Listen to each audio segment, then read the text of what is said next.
Halo pemirsa, apa kabar? Senang sekali saya Raden Marlias dapat kembali menemani Anda dalam sebuah program talk show yang syarat informasi inspiratif untuk Anda dan juga keluarga. Inilah Bincang Sehati.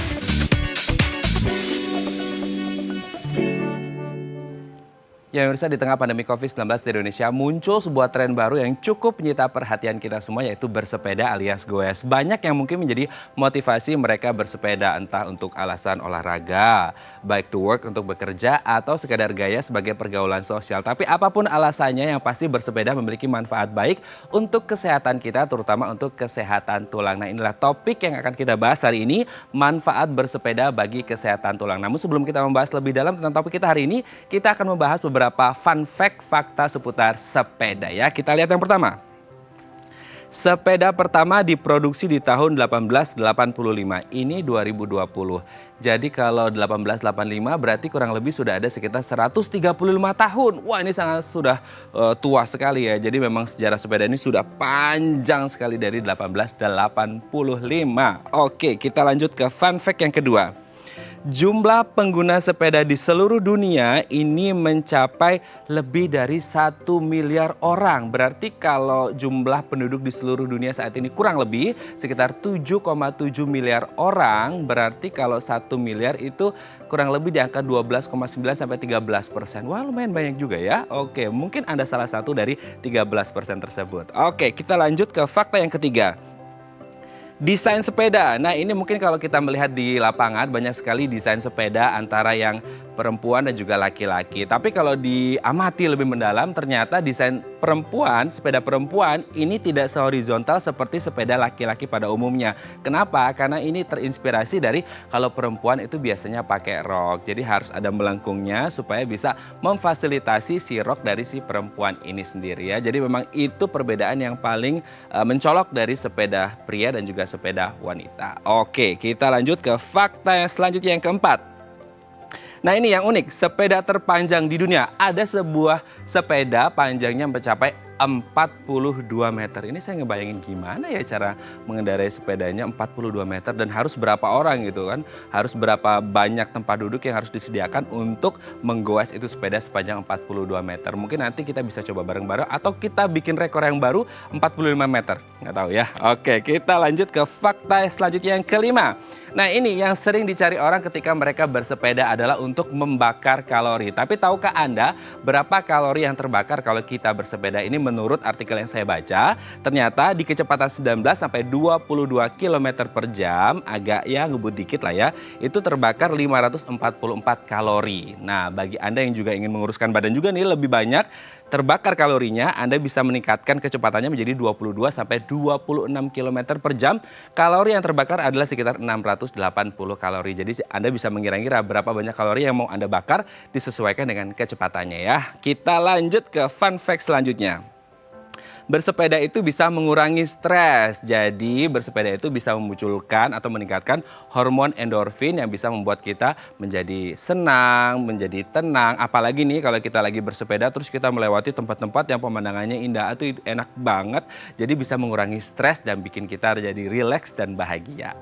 Oke, kita lanjut ke fakta selanjutnya. Pegoes adalah orang yang ramah. Sering kan kalau kita lihat di jalanan itu banyak pegoes yang kemudian mereka saling bertemu dengan komunitas yang lainnya, mereka saling melambaikan tangan atau saling sapa seperti itu. Jadi ini memang menjadi ciri khas dari para pegoes. Itu harapannya di Indonesia juga seperti itu ya, saling sapa, saling ramah seperti itu. Oke, kita lanjut ke fakta selanjutnya. Sepeda lebih populer dibanding mobil. Oke, mungkin ini belum terjadi di Indonesia, tapi ada sekitar 7 kota di seluruh dunia yang sepeda itu ternyata lebih populer dan lebih keren kalau dibandingkan dengan mobil atau kendaraan bermotor lainnya. Salah satunya adalah di Paris, Prancis. Ya mungkin karena cuacanya dingin jadi lebih enak naik sepeda daripada naik mobil ya. Oke, kita lanjut ke fakta yang ke-9. Goes meningkatkan kreativitas. Mungkin ketika kita goes atau bersepeda kita menemukan banyak-banyak hal baru di luar sana sehingga bisa menjadi input kita untuk menambah kreativitas kita. Mungkin seperti itu ya. Oke, kita lanjut yang terakhir di fakta 10. Goes itu kebersamaan. Jadi nggak ngelihat merek, nggak ngelihat harga, yang penting kebersamaan dan keselamatan. Tapi harus diingat ketika kita bareng sama komunitas kita, lagi sepedaan di jalan, tetap harus menerapkan protokol keselamatan ya, supaya tidak terjadi hal-hal yang tidak kita inginkan. Nah, itu beberapa fun fact tentang sepeda. Selanjutnya kita akan membahas tentang tren sepeda yang sedang naik daun bersama dengan co-founder Bike to Work Indonesia. Kami akan segera kembali tetap di Bincang Sehati.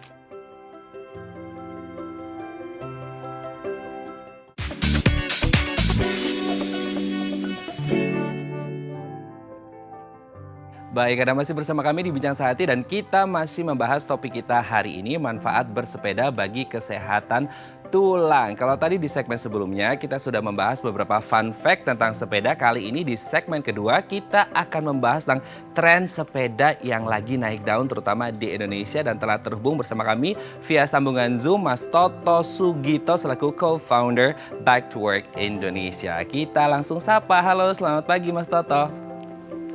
Pagi Mas Raden. Apa kabar? Baik. Baik ya. Oke, Mas Toto, ini kita melihat saat ini, terutama masa pandemi COVID-19 di Indonesia, kita melihat tren sepeda itu lagi naik daun banget gitu kan. Kalau kita lihat banyak toko-toko sepeda yang diserbu bahkan sampai jam 1 pagi, jam 2 pagi itu orang masih ngantri beli. Bahkan ketika harga sepeda mulai naik pun orang masih membeli gitu. Apa yang Mas Toto lihat dari tren ini? Iya, jadi mungkin selama masa pandemi saat itu yang masih PSBB, mungkin hampir 2 bulan ya kita di rumah saja gitu kan. Olahraga ya di rumah ya lama-lama bosen gitu. Begitu udah longgar sedikit, udah berlomba-lomba mereka berupaya untuk menghirup udara segar, berjalan, dan lain sebagainya. Nah, salah satu yang sangat diminati itu bersepeda, karena bersepeda itu olahraganya dapat, rekreasi dapat, terus sosialisasi dapat. Jadi mungkin itu yang menyebabkan masyarakat dunia ya, bukan Indonesia aja, itu berlomba-lomba untuk bersepeda ya, yaitu untuk refreshing lah, dari kesehatan juga, kira-kira begitu. Oke, untuk refreshing jadi the whole package seperti itu ya. Ya. Oke. Kalau kita berbicara tentang tren ini sendiri, ketika di pandemi kan mungkin memang berpikir bahwa ini adalah olahraga yang simple and fun gitu kan, yang memang semuanya all in package gitu. Tapi ada beda nggak sih Mas antara tren di selama pandemi ini dan sebelum pandemi? Iya, beda, sangat berbeda. Pertama dari jumlah ya, bersepeda yang sebelum pandemi itu nggak sebanyak sekarang. Peningkatannya hampir 200%. Kalau ditanya ke toko sepeda itu atau produsen itu kenaikannya penjualan itu 5-10%. Nah, bedanya adalah saat ini kalau kita jalan pagi, bersepeda pagi di jalan protokol itu, kalau di jalan protokol pagi itu bisa biasanya belasan ya, sebelum pandemi. Tapi sekarang itu bisa puluhan bahkan 100 lebih per jam. Itu buat kami sangat membahagiakan. Artinya kalau kita lihat trennya itu memang variatif. Jadi banyak yang untuk olahraga, rekreasi. Tapi yang kami harapkan tuh nggak hanya itu, tapi sebagai aktivitas sehari-hari. Kira-kira gitu. Oke, banyak motivasi yang ada gitu kan di belakang mereka bersepeda. Mungkin kalau bisa kita rangkum ada 3. Yang pertama adalah untuk olahraga, kemudian yang kedua untuk bike to work, untuk bekerja, dan yang ketiga adalah gaya untuk pergaulan sosial seperti itu. Kira-kira sekarang yang lebih dominan yang mana ini Mas? Antara pergaulan sosial dan olahraga dan rekreasi. Oke. Kalau sebagai co-founder Bike to Work Indonesia, apakah kemudian tren dari pergaulan sosial, kemudian rekreasi, ini bisa kemudian digeser sedikit, apalagi di masa pandemi ketika mereka agak takut untuk naik angkutan umum, akhirnya mereka bekerja dengan menggunakan sepeda alias Bike to Work?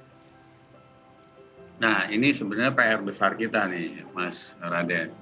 Jadi ini momentum yang harusnya didukung oleh semua pihak, tidak hanya Bike to Work tapi pemerintah.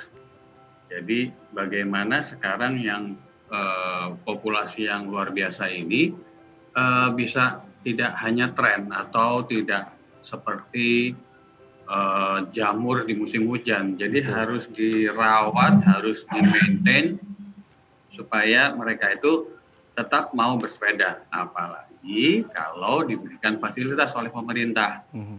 Jadi kayak sekarang gitu, misalkan pemerintah DKI ada kebijakan pop-up bike lane, itu yang menyediakan satu lajur di Sudirman Tamrin yang biasanya lajur sepedanya paling cuma 60 cm gitu ya. Sekarang hampir satu lajur, sehingga mengundang teman-teman sepeda untuk berlomba-lomba melewati situ. Gitu. Memang kalau hari kerja ada jamnya, dari jam pagi jam 6 sampai jam 8, kalau sore jam 4 sampai jam 6. Kalau Sabtu Minggu itu dari jam 6 sampai jam 9 malam kalau nggak salah. Itu sangat membantu sekali untuk mengundang pesepeda untuk menggunakan sepedanya tidak hanya untuk olahraga dan rekreasi, tapi juga aktivitas sehari-hari sekaligus aktivitas sosial. Oke, untuk mengundang para pesepeda menggunakan sepeda setiap hari, terutama untuk Bike to Work sendiri, apakah Mas Toto melihat apa yang sudah diberikan oleh pemerintah, fasilitas ini sudah bisa disebut, katakanlah seperti Jakarta, sudah ramah pesepeda, Mas? Belum, belum. Karena sebenarnya yang harus aman dan nyaman itu ya harus dedicated bike lane. Oke. Jadi jalur sepeda Mhm. atau lajur sepeda yang dibatasi secara permanen. Karena kalau tidak dibatasi secara permanen, maka selalu mengandalkan petugas, entah itu petugas Dishub atau petugas kepolisian lalu lintas, untuk benar-benar menjaga. Karena apa? Sanksi dari peraturan yang ada, regulasi yang ada itu tidak dijalankan dengan tegas. Kalau seandainya sanksi-sanksi yang ada di regulasi dijalankan dengan tegas, maka seperti halnya waktu pemberlakuan sabuk pengaman pengendara mobil, itu tegas kan sanksinya, sehingga orang mau tidak mau sekarang udah otomatis mau naik mobil langsung pakai safety belt. Mestinya seperti itu. Kalau itu diberlakukan sanksi yang tegas, maka ya insya Allah sih pasti pengendara mobil, motor, dan pesepeda pun akan semua tertib. Oke, berarti kita fokus di law enforcement-nya ya, seperti itu. Oke, tapi Ya. kalau kembali lagi ke masa pandemi, Mas, sekarang kita lihat banyak komunitas kan yang muncul nih gara-gara naik daunnya sepeda ini sendiri. Kita lihat banyak sekali komunitas yang akhirnya berkerumun, tapi kemudian agak tidak disiplin protokol kesehatan gitu, berkerumun, tidak physical distancing, sehingga akhirnya berpotensi menjadi klaster-klaster baru mungkin. Kita harapannya tidak seperti itu. Bagaimana Mas Toto melihat para komunitas pesepeda yang akhirnya berkerumun tanpa protokol kesehatan? Ya, ini sangat memprihatinkan ya, karena sementara kita yang menjaga diri untuk tidak keluar, terus pemerintah khususnya tenaga medis yang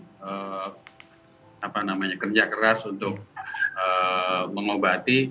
Kalau begini caranya, kalau teman-teman bersepeda melakukan hal itu, maka ya tidak selesai-selesai. Jadi sebenarnya kami selalu menghimbau pada teman-teman semua untuk tetap physical distancing harus dijaga. Ya, kalau social distancing apalagi. Itu memang gimana ya, lagi tren ini agak sulit untuk melarang mereka untuk jaga jarak. Mereka excited untuk bersepeda lalu ngobrol ya, berkerumun. Nah, itu yang sebenarnya Susah ya, belum Mas? aman gitu ya. Ya, belum aman buat di dalam masa kondisi seperti ini. Jadi Oke. kami selalu berupaya untuk menghimbau, kita nggak bisa melarang, menghimbau teman-teman sepeda untuk tidak berkerumun setelah bersepeda. Oke. Terakhir, Mas Toto, apa yang disampaikan kepada para pesepeda supaya tetap aman dan nyaman di jalan? Iya, pertama semua perlengkapan safety harus digunakan dari helmet, kacamata, masker, glove, lampu dan pakaian yang menyolok gitu ya kalau di dalam hari kerja. Juga wajib tertib mentaati peraturan lalu lintas. Iya, kita sepeda memang belum diregulasikan untuk mengikuti aturan lalu lintas, tapi seperti halnya yang paling mudah. Pada saat traffic light itu merah, ya kita wajib berhenti. Ya, kita nggak bisa enak-enaknya mentang-mentang sepeda terus nggak ada aturannya. Nggak. Kita selalu keras dalam hal itu, karena selain mencelakakan diri kita, kalau kita melanggar juga mencelakakan pihak lain. Itu yang nggak boleh. Oke. Dan dalam masa pandemi ini, masker memang perlu digunakan, tapi pada saat kita bersepeda lagi mengayuh, itu agak diturunin sedikit supaya kita bisa bernapas lebih lega. Pada saat kita berhenti, apalagi ada kerumunan, ya kita wajib menggunakannya dengan benar. Kita sendiri Bike to Work sudah mengeluarkan protokol kesehatan untuk bersepeda. Di situ lengkap sekali. Ya tentunya yang wajib kita lakukan adalah tetap menjaga kebersihan tangan, lalu sepeda sendiri itu yang sering pegang handlebarnya, itu semua lengkap dan kita udah coba sosialisasikan. Dan yang pesepeda baru itu rata-rata saking excitednya gitu, mereka nggak care dengan hal itu. Nah ini sebenarnya PR besar kita untuk sama-sama dari pihak media juga untuk ikut mensosialisasikan untuk tertib lalu lintas, tertib dengan kesehatan terkait COVID.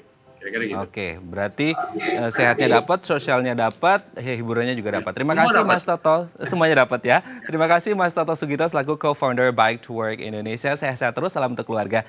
Ya pemirsa, itu tadi perbincangan kita dengan Mas Toto Sugito. Selanjutnya kita akan membahas tentang manfaat bersepeda bagi kesehatan tulang. Tetap bersama kami di Bincang Sehati.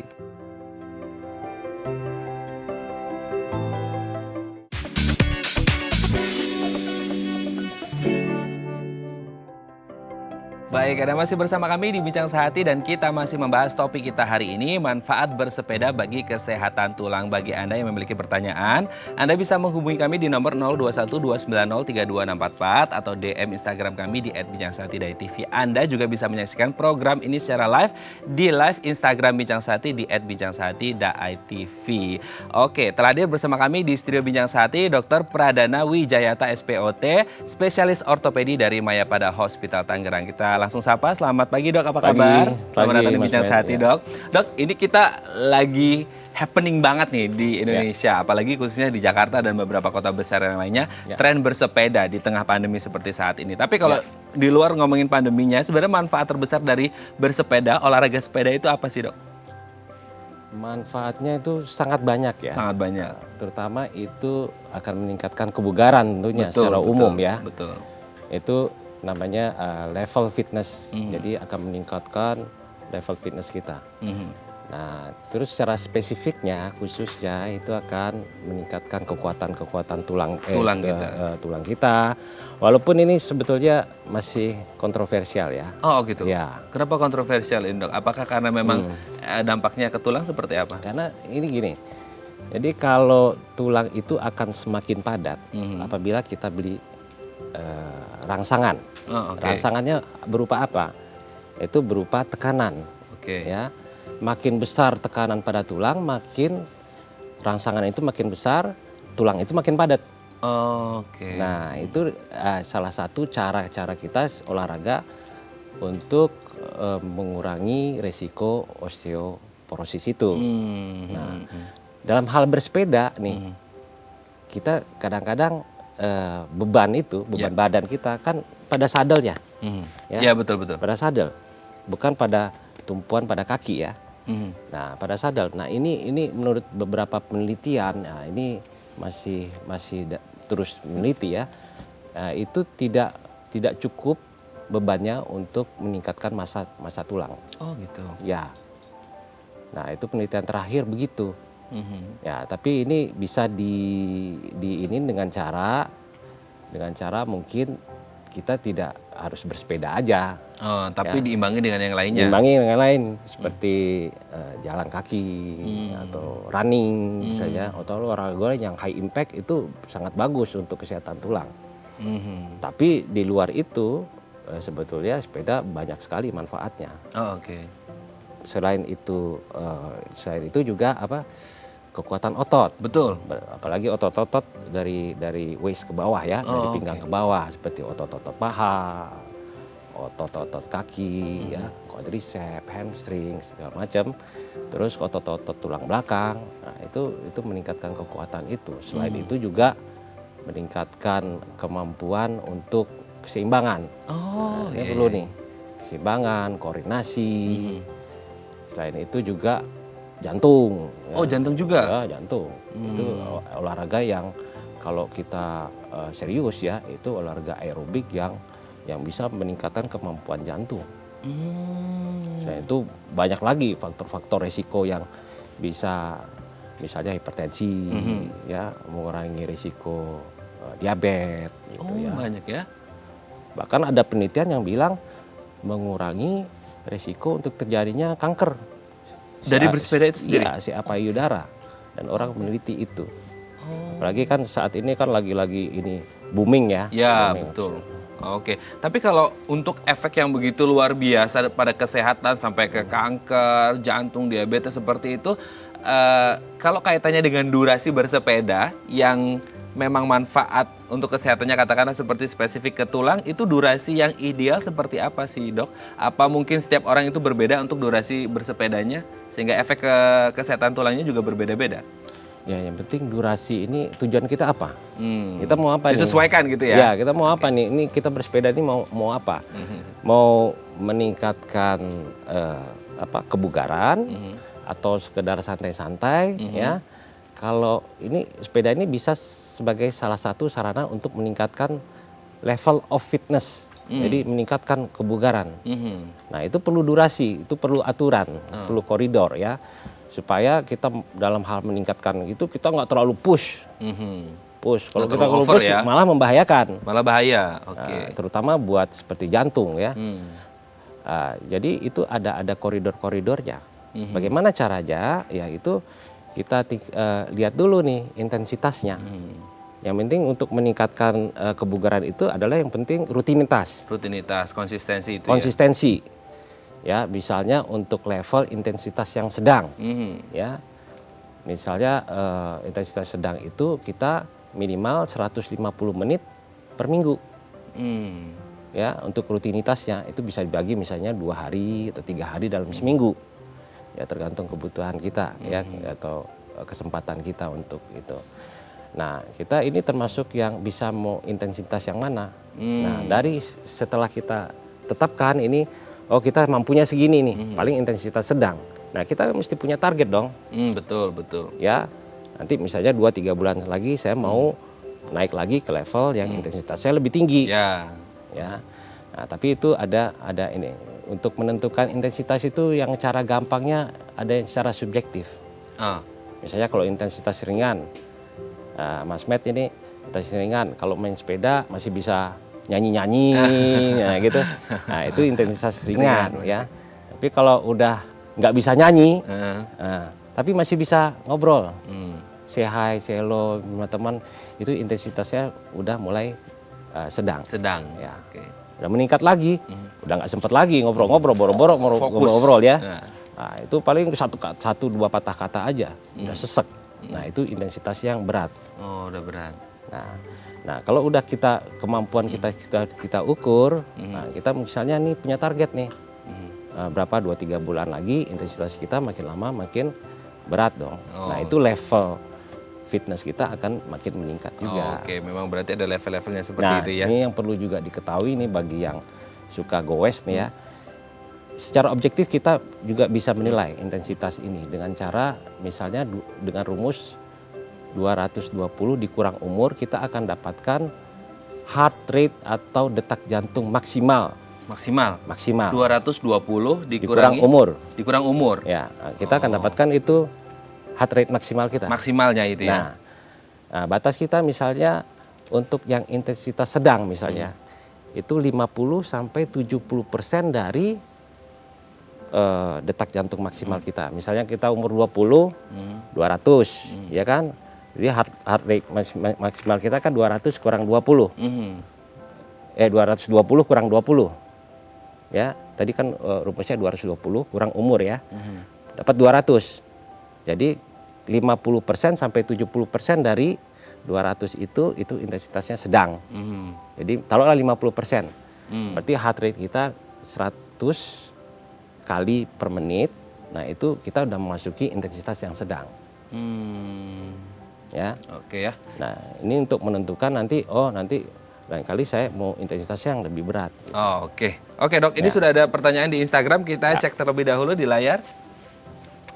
Dari siapakah? Dari @agus.jayanto. Saya sering bersepeda dan sering mengalami kebas di sekitar bagian organ vital. Oh, ini, Dok. Apa benar kalau olahraga sepeda pada laki-laki bisa mengganggu organ reproduksi? Ini saya juga sering dengar ini, Dok. Ini gimana ini? Saya juga kan lumayan suka bersepeda. Kadang-kadang itu juga kayaknya sama ini yang dirasakan gitu. Apa karena sudah terlalu lama durasinya atau seperti apa sih, Dok? Dan efeknya ke organ reproduksi? Itu sepertinya tekanan ya. Karena gimana pun untuk waktu bersepeda itu ininya kan nggak terlalu empuk ya, nggak terlalu nyaman, nggak kayak di sofa ini ya, pasti sakit. Ya itu mungkin bisa mengganggu sirkulasi di daerah itu. Semua tekanan yang berlebihan akan mengganggu sirkulasi. Sirkulasi. Mulai dari sirkulasi kulitnya, sirkulasi di dalamnya. Apalagi kalau itu kan ada namanya skrotum, itu kan juga berada di bawah. Kalau efek ke organ reproduksinya? Nggak ada saya rasa ya. Tapi, tidak ada ya? Iya. Oke. Iya, berarti memang saya pikir nggak ada.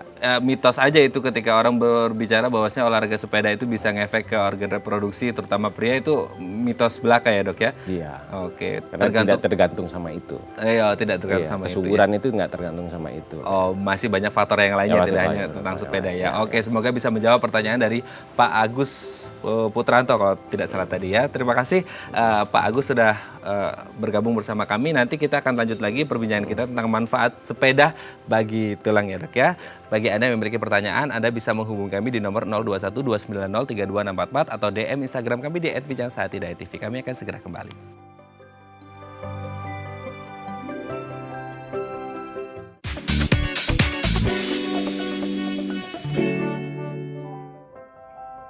Baik, Anda masih bersama kami di Bincang Sehati dan kita masih membahas topik kita kali ini, manfaat bersepeda bagi kesehatan tulang. Masih bersama kami Dr. Pradana Wijayata SPOT, spesialis ortopedi dari Mayapada Hospital Tangerang. Bagi Anda yang memiliki pertanyaan, Anda bisa menghubungi kami di nomor 021-290-32644 atau DM Instagram kami di @bincangsehati.tv. Kita kembali lagi ke dokter.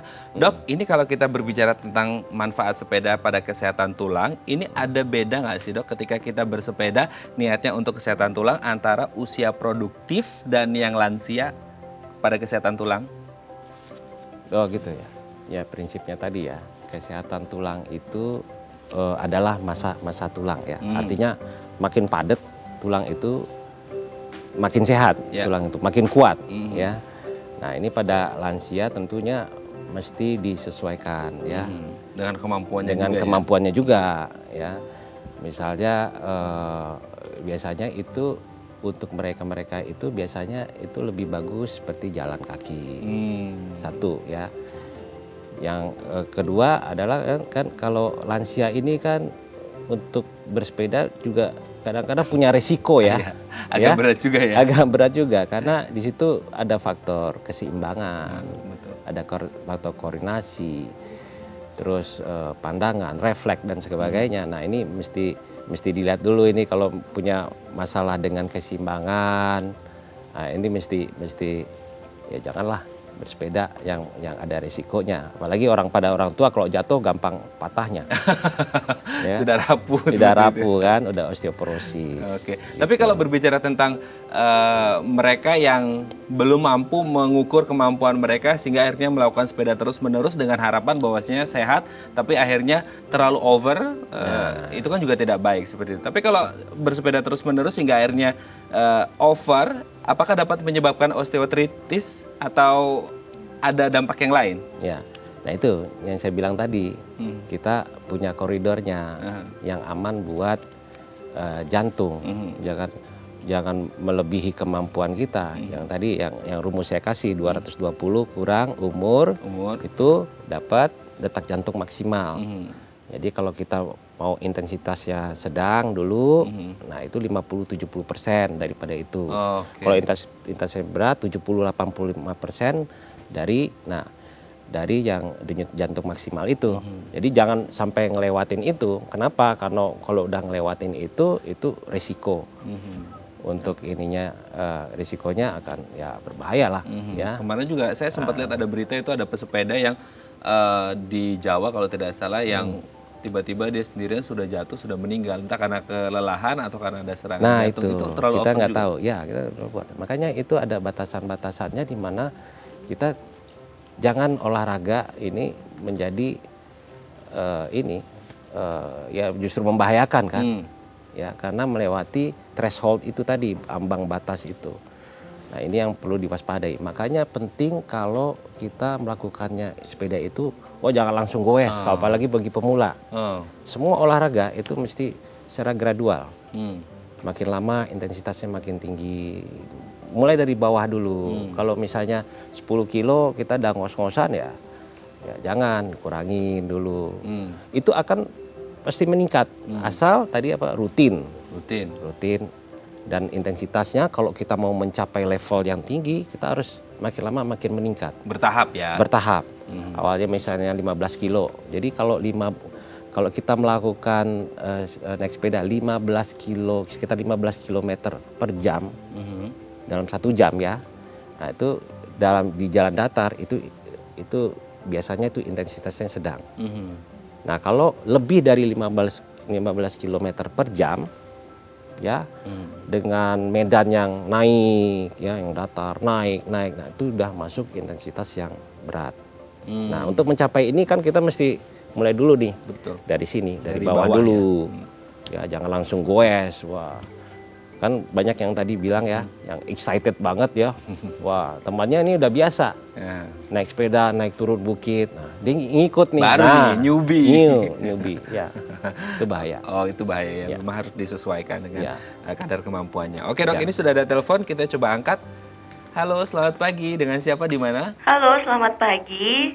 Saya Dewi Indasari dari Jakarta. Mbak Dewi Indasari di Jakarta. Iya, Oke, dok, silakan. mau tanya nih dok, apakah osteoporosis itu hanya bisa terjadi di orang yang lanjut usia atau anak muda itu sebenarnya berpotensi untuk mengalami osteoporosis, dok? Kalau memang berpotensi, penyebabnya kira-kira apa ya, dok ya? Osteoporosis ya? Iya. Oke, bisa terjadi di lansia saja atau di anak-anak muda. Betul. Gitu ya? Mbak Dewi ini kayaknya juga khawatir juga ya. Oke, ada yang ditanyakan dok? Tidak, kalau jelas kita coba jawab. Ya, terima kasih Mbak Dewi, kita akan coba jawab. Ya, ini pertanyaan Mbak Dewi, apakah itu bisa terjadi, osteoporosis bisa terjadi hanya di lansia saja atau di usia produktif? Oh ya, jadi yang perlu kita tahu semua itu osteoporosis itu bukan suatu penyakit ya. Ya, itu adalah proses. Ya, memang naturalnya begitu ya. Sifat alaminya manusia ya begitu. Orang akan mengalami osteoporosis. Cuman bagaimana caranya kita nggak cepat ya. Bisa memundurkan masa tulang itu kita ya? itu masih bagus di saat kita usia misalnya 60-70. Dan itu masih bisa dirawat sejak dini? Nah itu bisa dirawat, justru itu harus dirawat sejak dini. Karena masa-masa tulang itu padat itu 30 tahun. 30 ke bawah. Itu saat tulang itu membangun ya, agresif lah, makin jadi sel-sel yang pembentukan tulang ini sangat aktif di usia itu. jadi 30 tahun ke bawah. Nah, 30 tahun ke atas, nah ini apalagi memasuki umur 40, 50 ya. Ini sel-sel ini kurang aktif dia, males dia. Lebih banyak yang sel-sel yang justru membuat massa tulang ini menjadi rendah. Ya, diresorpsi dia. Nah, ini masa-masa 30 tahun inilah kita harusnya rajin olahraga, ya, nutrisi yang bagus, ya, misalnya mengkonsumsi nutrisi yang seimbang, ya, karena tulang itu kan tidak dibentuk oleh kalsium aja, banyak ya. banyak, ya, ada kalsium, magnesium, fosfor, ada mineral ya, itu mineral, ada protein juga, ya, jadi itu yang komposisi itu yang membangun tulang. Kayak seperti kue bolu lah, kita bikin kue bolu kan ada ingredient ya macam-macam ya. Betul. Ya, kalau kue bolu itu misalnya ada tepungnya, ada telurnya, ada soda kuenya, ada macamnya ya kan. Nah, komposisi yang pas itu akan membentuk kue yang bagus sama-sama tulang. Jadi semuanya butuh. Olahraga juga sangat dibutuhkan. Berarti setelah umur 30 juga agak rentan gitu ya? Nah, itu agak rentan. Oh, agak karena rentan. Tapi gitu. kalaupun itu akhirnya terjadi pada usia lanjut, itu bisa terjadi lebih awal ketika kita tidak bisa menjaga pola asupan yang tepat. Ya, betul. Itu salah satunya. Makanya kita perlu ini di bawah 30 sampai umur 30 ini kita perlu banyak cadangan nih. Banyak cadangan ya. Ya. Jadi makin padat ya, nanti prosesnya akan berjalan seperti biasa. Okay. Tapi cadangan kita kan banyak. Gitu. Jadi kita bisa tulang kita di saat usia 60-70 tahun masih bagus karena cadangan kita di saat umur 30 banyak dan tulangnya bagus gitu, sehat. Tapi kalau udah lewat 30-an gitu. Ya. Masih oke kan untuk menabung itu? Ya harus. Ya harus dipertahankan. Ya. Okay. Jadi laju penurunannya itu massa tulang itu mesti kita sebisanya kita hambat dengan cara ya tetap berolahraga semampunya ya. Makin tua kita kan kemampuan kita untuk berolahraga kan makin menurun. Oke, salah satunya dengan olahraga. Tapi kalau bagi penderita osteoporosis yang sudah mengalami osteoporosis masih boleh berolahraga sepeda tidak sih, Dok? Dan apakah ada syarat-syarat atau protokol khusus yang harus dilakukan para penderita osteoporosis ini untuk bersepeda? Karena kaitannya juga dengan kesehatan tulangnya mereka kan gitu. Ya, betul. Nah, ini jangan samakan misalnya osteoporosis dengan osteoartritis ya, beda ya. Oke. Osteoporosis itu massa tulang. Kepadatan tulang. Kalau osteoartritis itu sendi. Sendi. Oke. Sendi. Jadi sendi ini kan ada lapisannya. Ada lapisan tulangnya, nah yang namanya tulang rawan. Nah, tulang rawan ini makin tipis dia. Kenapa? Karena dipakai terus. Dipakai terus. Ya, udah berapa tahun, udah 60 tahun dipakai terus, ya wajarlah sakit. Nah, caranya justru sepeda ini bagus buat penderita osteoartritis. Oke. Yang udah tulang rawannya ini mulai menipis. Karena apa? Tidak ada beban. Osteoartritis bagus. Iya, Oke. Sepeda itu bagus. Bagus. Iya, karena kan tidak ada beban. Kita tidak membebankan dengkul kita ini. Karena udah tipis kan. Nah, itu justru lebih bagus osteoartritis pada ya, kalau misalnya osteoporosis ya, pengkeroposan tulang itu, nah ini yang saya bilang tadi masih ada pro dan kontra dan kontroversial ya. Terkait tulang itu sendiri. Terkait tulang, karena kita tidak membebankan tulang itu. Jadi tidak dirangsang tulang itu dengan bersepeda. Jadi kita mesti ya kadang-kadang sepeda, kadang-kadang lari atau kadang-kadang jalan.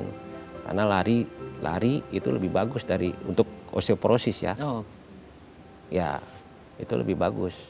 Oke, berarti tidak hanya sepeda tapi olahraga yang lain, lari juga bagus untuk kesehatan tulang seperti itu ya. Nah, itu lebih bagus. Karena kita memberi tekanan terus, rangsangan terus kepada tulang. Makin besar bebannya, makin bagus tulangnya. Gitu.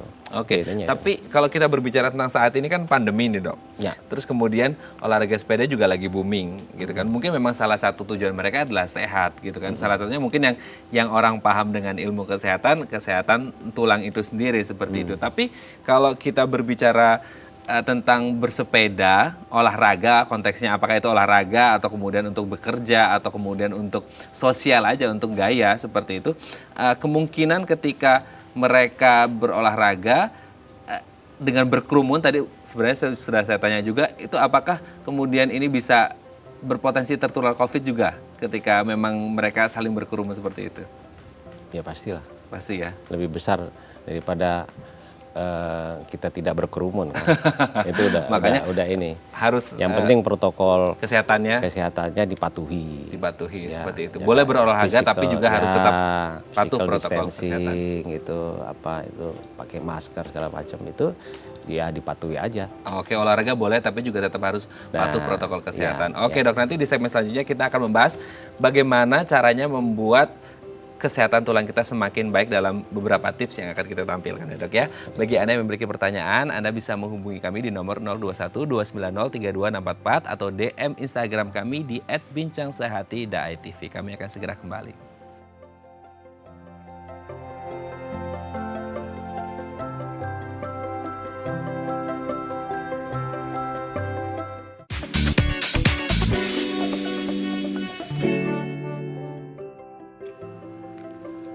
Baik, Anda masih bersama kami di Bincang Sehati dan kita masih membahas topik kita hari ini, manfaat bersepeda bagi kesehatan tulang. Dan di segmen terakhir ini kita akan membahas beberapa tips yang bisa kita lakukan untuk menjaga kesehatan tulang kita. Bersama dengan Dr. Pradana Wijayata SPOT, spesialis ortopedi dari Mayapada Hospital Tangerang. Dok, ini kita ada beberapa tips yang akan kita bahas untuk menjaga kesehatan tulang kita selain juga bersepeda seperti itu ya. Kalau sekarang kan trennya semuanya lagi bersepeda gitu kan, sampai toko sepeda aja sampai jam 2-3 pagi tuh masih buka, Dok. Orang masih antri kan seperti itu untuk bersepeda. Oke, kita coba lihat dulu tips yang pertama. Makan sayuran dan makanan tinggi kalsium. Memang kita tahu memang tulang perlu kalsium seperti itu ya, Dok. Apakah kemudian ini menjadi salah satu tips untuk menjaga kesehatan tulang kita dan seperti apa bentuk makanannya? Pasti. Ya, mesti sayuran kita banyak mendapatkan zat-zat mineral di situ ya. Seperti magnesium, zat besi ya. Ya, dan beberapanya ya juga ada kalsiumnya ya. Makanan tinggi kalsium ya seperti kedelai gitu tuh tinggi kalsium ya, ikan. Nah, ini sangat membantu.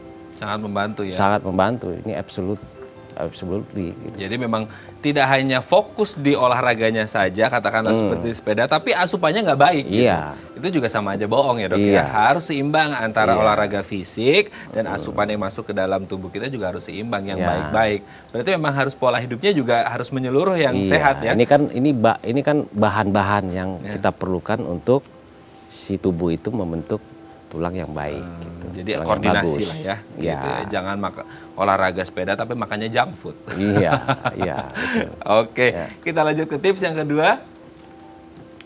Nah ini latihan kekuatan dan latihan beban. Ini mungkin kalau kita di gym gitu kan, itu juga ngefek ya, Dok ya? Iya, itu latihan beban aerob gitu kayak nge-gym gitu ya. Itu justru bagus juga. Karena prinsipnya yang tadi, makin besar tekanannya, makin tulang itu makin kuat. Ya, jadi itu merupakan rangsangan supaya ini tubuh kita ini membentuk tulang yang makin menyesuaikan dengan keadaannya. Ya, kalau keadaannya tekanannya besar, bebannya berat, nah tulang akan menyesuaikan. Bagaimana caranya menyesuaikan? Dia bikin itu si tulang itu menjadi lebih padat. Nah, itu yang penting. Ya, latihan seperti itu ya harus dilakukan. Oke, tapi kalau latihan di gym ini kan mungkin banyak orang yang saya seminggu full gitu kan, atau saya seminggu cuma 3 hari gitu, saya 4 hari gitu. Itu sebenarnya idealnya berapa hari sih, Dok, dalam seminggu idealnya? Rata-ratanya seperti apa dan durasi idealnya atau rata-ratanya di berapa menit atau berapa jam? Nah, itu tergantung, orang-orang beda-beda. Kemampuan juga atau gimana? Beda. Orang yang udah mulai lama nge-gym atau fitness beda dong, orang yang baru pertama kali. Kalau yang newbie? Nah, kalau newbie misalnya kita intensitas misalnya sedang dulu. Yang berdasarkan heart rate tadi ya, denyut jantung. Mulai dulu dengan itu. Itu patokannya adalah 150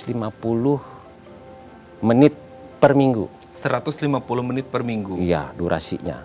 Oke. Tapi itu kita melakukan intensitas sedang dulu, olahraganya intensitas sedang. Nah, baru nanti bertahap. Kalau mulai bertahap. Nah, bertahap itu bisa 75 menit per minggu, tapi dengan intensitas yang tinggi ya. Nah, itu udah cukup. Oke, dimulai dari sekitar 150 menit per minggu ya. Iya. Oke, next kita ketiga.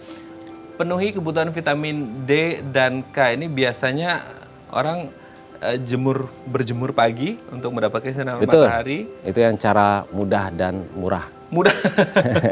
Nggak modal Mudah ya. dan murah ya. Iya. Untuk mendapatkan Jadi sinar tubuh matahari. itu mempunyai kemampuan untuk membentuk vitamin D bila kena sinar matahari.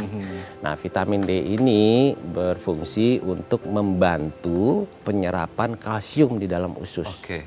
Tanpa adanya vitamin D ini, si kalsiumnya susah diserap. Dan kalau susah diserap, kalau nggak diserap, nggak akan didistribusikan ke tulang. Nah, vitamin D ini membantu. Oke. Ya, menggandeng lah. Gandeng ya. Ya. Jam berapa sih dok yang ideal pagi? Ya, sekitar jam 8 sampai jam 10 pagi. Ya. Oke, sekitar segitu ya. Ya. Oke, kita lanjut. Jaga berat badan ideal. Nah ini Nah, betul. pengaruh juga ke kesehatan tulang ya dok ya. Iya, betul. Semakin obes semakin nggak bagus dong berarti. Iya. Karena semakin obes kita juga cepat osteoartritis tadi. Oh, oke. Ya kan, sendinya cepat aus. Hmm. Karena beban yang terlalu berat. Nah, kita harus mencapai beban berat yang ideal. Oh, oke, berat Di badan mana yang ideal. ini bisa dipertahankan atau lama masa pakainya sendi lutut ini dan tulang tetap terjaga Oke. kepadatannya. Mungkin berat badan ideal bisa didapatkan dari tips yang kelima ini. Menari dan yoga. Nah ini mungkin orang banyak yang sekarang juga yoga kan lumayan happening juga nih dok kan untuk olahraga. Itu juga bisa pengaruh ke kesehatan tulang kita. Oh iya, ya justru kalau yoga dan misal menari, misalnya yang bagi orang yang ujat, tai chi itu bagus. Tai chi juga bagus ya. Ya, selain kardiovaskularnya juga kita memberikan tekanan kan. Ya, yang butuh kayak misalnya astronot misalnya. Astronot itu kehilangan massa tulangnya cepat banget. Cepet ya. Iya. Itu bisa Karena tidak ada 10% gratifikasi. dalam 3 bulan dia Oke. kehilangan massa tulang. Karena apa? Karena nggak ada beban. Nggak ada gravitasi, nggak ada beban.